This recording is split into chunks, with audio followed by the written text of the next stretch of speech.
Hello नमस्कार श्री स्वामी समर्थ। स्वागत आहे तुम्हा सगळ्यांचं माझ्या YouTube चॅनलवरती। आजचा दिवस तुम्हा सर्वांना खूप छान सुखाचा आणि आनंदाचा जाऊ देत हीच मी स्वामींच्या चरणी प्रार्थना करते आणि आजच्या व्हिडिओला सुरुवात करते। पण त्या अगोदर तुम्ही माझ्या चॅनलवरती जर नवीन असाल तर चॅनलला सबस्क्राइब नक्की करा। त्याचबरोबर कमेंटमध्ये श्री स्वामी समर्थ लिहायला अजिबात विसरू नका। आपल्या हिंदू धर्मामध्ये पौर्णिमा आणि अमावस्या या तिथीला विशेष महत्त्व आहे आणि पंचांगानुसार प्रत्येक महिन्यामध्ये अमावस्या आणि पौर्णिमा तिथी येत असते। तर या पौष महिन्याची अमावस्या ही 9 फेब्रुवारी या दिवशी आहे आणि पौष महिन्याच्या कृष्ण पक्षातील या अमावस्येला मौनी अमावस्या असं म्हटलं जातं। मौनी अमावस्येला ज्योतिषशास्त्रामध्ये अतिशय महत्त्व आहे। तर या दिवशी पवित्र नद्यांमध्ये स्नान करण्याला आणि दानाला सुद्धा विशेष महत्त्व आहे। असं केल्यामुळे सकारात्मक फळ हे आपल्याला त्याचं मिळत असतं। तर या दिवशी मौन व्रत सुद्धा पाळलं जातं। मौनी अमावस्या ही 9 फेब्रुवारीला सकाळी 8:02 सुरू होईल आणि दुसऱ्या दिवशी म्हणजे 10 फेब्रुवारीला पहाटे 4:28 याची समाप्ती होणार आहे। मौनी अमावस्येला गंगा स्नानाला विशेष महत्त्व दिलं जातं आणि पवित्र नदींमध्ये या दिवशी स्नान केलं जातं। असं केल्यामुळे त्यांना अक्षय पुण्य हे लाभत असतं आणि पितरांच्या शांतीसाठी सुद्धा अमावस्या ही महत्त्वाची मानली जाते। तर या दिवशी पूजा अर्चनांसोबतच पितरांना सुद्धा तर्पण केल्याने आपला पितृदोष हा दूर होत असतं आणि यासह मौनी अमावस्येला भगवान शिव आणि विष्णूंची पूजा केल्याने आपल्याला मोक्षाची सुद्धा प्राप्ती होत असते। तर या दिवशी दानासह मौन सुद्धा पाळायचं असतं आणि धार्मिक मान्यतेनुसार या दिवशी मौन पाळल्याने त्याचा विशेष लाभ सुद्धा आपल्याला होत असतात। आपल्यामध्ये असणारी वाईट शक्ती, नकारात्मकता, प्रखर पितृदोष दूर करण्यासाठी आपण स्नान करायचं आहे आणि त्या अंघोळीच्या पाण्यामध्ये आपल्याला तीळ हे टाकायचे आहेत आणि त्याचबरोबर तिळाचे लाडू, तिळाचं तेल आपल्याला दान करायचं आहे। त्यामुळे आपल्यावरती जो काही प्रखर पितृदोष आहे तर तो दूर होतो आणि पितृ सुद्धा आपल्यावरती प्रसन्न होत असतात। यासोबतच या दिवशी आपल्याला काही उपाय सुद्धा करायचे आहेत। तर आजच्या व्हिडिओमध्ये तुमच्यासोबत मी एक अतिशय प्रभावी असा उपाय शेअर करणार आहे। तर हा उपाय आपल्याला अमावस्येच्या दिवशी करायचा आहे। अशा ठिकाणी तुम्हाला एक दिवा लावायचा आहे आणि त्या दिव्यामध्ये तुम्हाला एक वस्तू टाकायची आहे। त्यामुळे आपलं 7 पिढ्यांचं दारिद्र्य, गरिबी ही नष्ट होईल आणि सोबतच कितीही मोठा प्रखर पितृदोष असेल तर तो सुद्धा तुमचा दूर होईल आणि त्याचबरोबर आपल्या घरामध्ये सुख, शांती, समृद्धी आणि ऐश्वर्य हे सुद्धा नांदेल आणि घराची, मुलांची आणि आपल्या पतीची अगदी भरभरून प्रगती होईल। तर असा हा उपाय तुमच्यासोबत मी आजच्या व्हिडिओमध्ये शेअर करणार आहे। त्यामुळे व्हिडिओ हा स्किप न करता शेवटपर्यंत नक्की पहा, जेणेकरून तुमच्यापर्यंत योग्य ती माहिती पोहोचेल। आणि चॅनलवरती नवीन असाल आणि असेच जर तुम्हाला माहितीपूर्ण व्हिडिओ बघायला आवडत असतील तर चॅनलला पण नक्की सबस्क्राइब करा। तर बघा, हा दिवा जो आहे तर तो तुम्ही दिवसभरामध्ये केव्हाही लावू शकता। अमावस्येच्या दिवशी तुम्ही हा उपाय सकाळी किंवा संध्याकाळच्या वेळेला केला तरी सुद्धा चालेल। संपूर्ण दिवसभरामध्ये तुम्हाला जेव्हा वेळ मिळेल तेव्हा तुम्हाला हा उपाय करायचा आहे। तर आपल्या घरामध्येच हा आपल्याला उपाय करायचा आहे।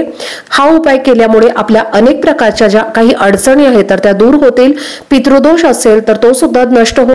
त्याचबरोबर तुमच्या घरामध्ये जर मोठे मुलं मुली असतील आणि त्यांचे जर विवाह जुळत नसतील आणि घरामध्ये भांडणं, मतभेद, वादविवाद, कलह, आजारपण, पैसा न टिकणं यासारख्या जर गोष्टी तुमच्या घरामध्ये घडत असतील किंवा आलेला पैसा जो आहे तर तो घरामध्ये टिकत नसेल किंवा पैसा असेल तर घरामध्ये सुख नसेल, तर अशा प्रकारच्या ज्या काही अडचणी तुमच्या घरामध्ये येत असतील तर या सगळ्या अडचणी दूर करण्यासाठी तुम्हाला हा उपाय करायचा आहे।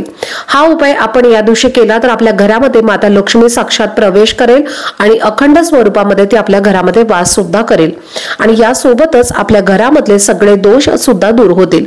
तर हा उपाय करण्यासाठी तुम्हाला फक्त एक मातीची पणती घ्यायची आहे। पणती चांगली व्यवस्थित पाहून घ्यायची आहे। त्यानंतर त्यामध्ये तुम्हाला जोडवात घालायची आहे। 2 वातींची मिळून एक जोडवात तुम्हाला या दिव्यामध्ये टाकायची आहे। तिळाचं तेल असेल तर तुम्ही आवर्जून या दिव्यामध्ये घाला, नसेल तर तुम्ही इतर कुठलंही पूजेचं तेल घातलं तरीही चालेल। त्यानंतर या दिव्यामध्ये आपल्याला काळे किंवा पांढरे तीळ जे आहेत तर ते सुद्धा टाकायचे आहेत। त्यानंतर तुम्हाला एक प्लेट घ्यायची आहे। त्या प्लेटमध्ये जे खडे मीठ आहे तर ते तुम्हाला भरायचं आहे। त्यानंतर हा जो दिवा आहे तर तो तुम्हाला या प्लेटमध्ये ठेवायचा आहे आणि प्रज्वलित करायचा आहे। मिठावरती तुम्हाला हा दिवा ठेवायचा आहे, प्रज्वलित करायचा आहे आणि त्या दिव्यामध्ये तुम्हाला एक कवडी जी आहे तर ती टाकायची आहे। कवडी जी आहे तर ती माता लक्ष्मीचं प्रतीक मानलं जातं आणि माता लक्ष्मीला प्रसन्न करून घेण्यासाठी आपल्याला या दिव्यामध्ये एक कवडी ठेवायची आहे। कवडी जी आहे तर ती माता लक्ष्मीला प्रसन्न करून घेण्यासाठी वापरली जाते। देवघरामध्ये सुद्धा कवड्या या ठेवल्या जातात आणि ज्या घरामध्ये कवड्यांची पूजा केली जाते त्या घरामध्ये सदैव माता लक्ष्मीचा अखंड वास असतो आणि ते घर सोडून माता लक्ष्मी कधीही जात नाही। आता हा जो दिवा आपण प्रज्वलित केलेला आहे तर तो तुम्हाला तुमच्या घरातल्या ईशान्य दिशेला लावायचा आहे। ईशान्य दिशा ही अतिशय पवित्र दिशा मानली जाते आणि इथे देवी देवतांचा वास असतो। वास्तुशास्त्रानुसार ईशान्य कोपऱ्यामध्ये आपलं नेहमी देवघर असावं असं म्हटलं जातं आणि त्याचबरोबर ईशान्य कोपरा आपल्याला नेहमी स्वच्छ सुद्धा ठेवायचा आहे। तिथं काही केरकचरा असेल अशा वेळेला तुम्हाला त्या सगळ्या वस्तू घाण काढून टाकायच्या आहे आणि हा कोपरा तुम्हाला नेहमी स्वच्छ ठेवायचा आहे आणि तिथे तुम्हाला हा दिवा लावायचा आहे। हा दिवा तुम्ही ईशान्य कोपऱ्यामध्ये लावल्यामुळे तुमच्या घरामध्ये सुख, शांती, आरोग्य आणि माता लक्ष्मीचा अखंड वास सुद्धा आपल्या घरामध्ये नांदेल। त्यामुळे तुम्हाला हा दिवा तिथे लावायचा आहे। दिवा लावल्यानंतर त्या दिव्याला किंवा त्या मिठाला तुम्हाला हळदी कुंकू सुद्धा आवर्जून अर्पण करायचं आहे। एक फूल अर्पण करायचं आहे। माता लक्ष्मीचा अगदी जवळचा संबंध या मिठाशी आहे। तर पहा, ज्या प्रकारे माता लक्ष्मीची उत्पत्ती ही समुद्र मंथनातून झालेली आहे त्याच प्रकारे मिठाची उत्पत्ती सुद्धा समुद्र मंथनातून झालेली आहे आणि त्यामुळे मिठाला माता लक्ष्मीचं प्रतीक मानलं जातं।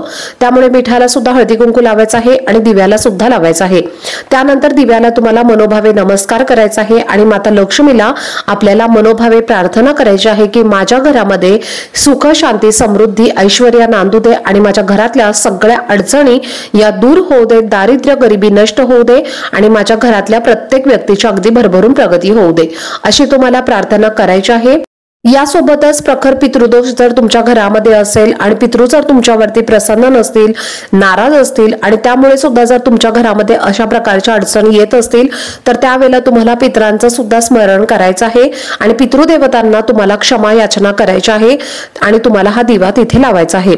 आता हा दिवा तुम्ही सकाळी लावला तरीही चालेल किंवा संध्याकाळी लावला तरीही चालेल, फक्त तुम्हाला दुपारी 12 ते 12:30 जी वेळ आहे तर या वेळेमध्ये तुम्हाला हा दिवा लावायचा नाहीये।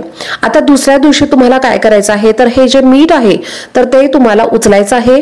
कवडी जी आहे तर ती तुम्हाला स्वच्छ धुवून तुम्ही पुन्हा तुमच्या देवघरामध्ये वापरू शकता।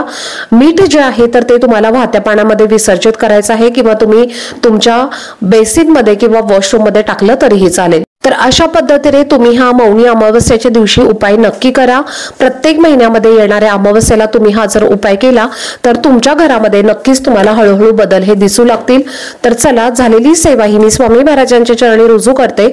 आजचा व्हिडिओ जर तुम्हाला आवडला असेल तर व्हिडिओला जास्तीत जास्त लाईक, शेअर आणि चॅनलला सबस्क्राईब नक्की करा। भेटूयात पुढच्या व्हिडिओमध्ये, तोपर्यंत सर्वांना श्री स्वामी समर्थ।